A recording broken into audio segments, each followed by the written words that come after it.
Good day children, welcome to geography class. In the last section we have already learned how landforms are formed. We have discussed two processes, endogenous process and exogenous process. Endogenous process occur as a result of internal forces and most of the landforms are formed by endogenous process. Then second one is exogenous process. Exogenous process occur as a result of external forces. External forces like wind, water, etc. And all the landforms are shaped by exogenous process. Let's start today's section. Children, today we are going to deal with the first type of landforms, mountains. What is a mountain? What is the shape of a mountain? We all know the shape of the mountain is conical. So, what is a mountain? A mountain is a conical mass of land.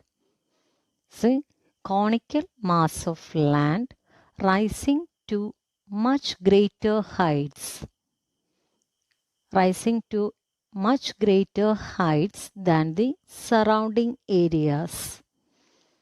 A mountain is a conical mass of land rising to a much greater heights than the surrounding areas, and it has a pointed top. The pointed top is called a peak.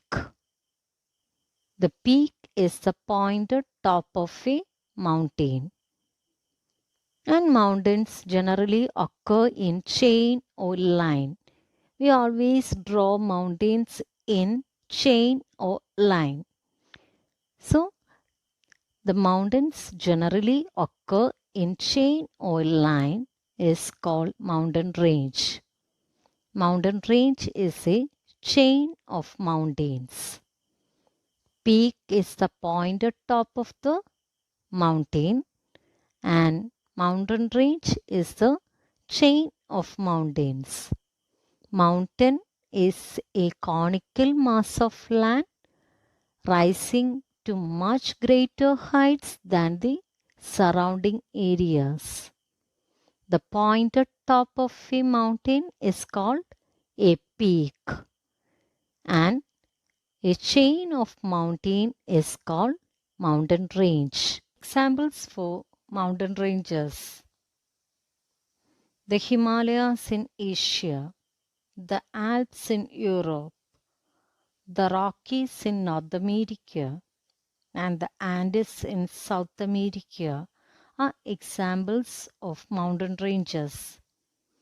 Some examples of mountain ranges are the Himalayas in Asia, the Alps in Europe, the Rockies in North America, and the Andes in South America. And the world's largest peak. The world's largest peak is the Mount Everest, which is 8,848 meters above the sea level. Mount Everest is the world's largest peak. A small mountain is called a hill. A hill is a small mountain and generally have rounded tops. A hill is a small mountain with rounded tops. And there are lowlands between mountains or hills. Such lowlands are called valley. Valley is the lowland between mountains or hills. Depending on how they are formed, mountains may be of three main types: fall mountains, block mountains, and volcanic mountains.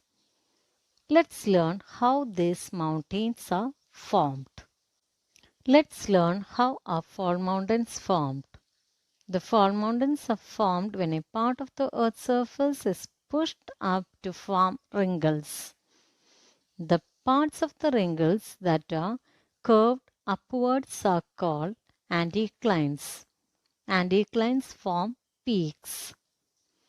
And the parts of the wrinkles that are curved downwards are called synclines. Synclines form valleys.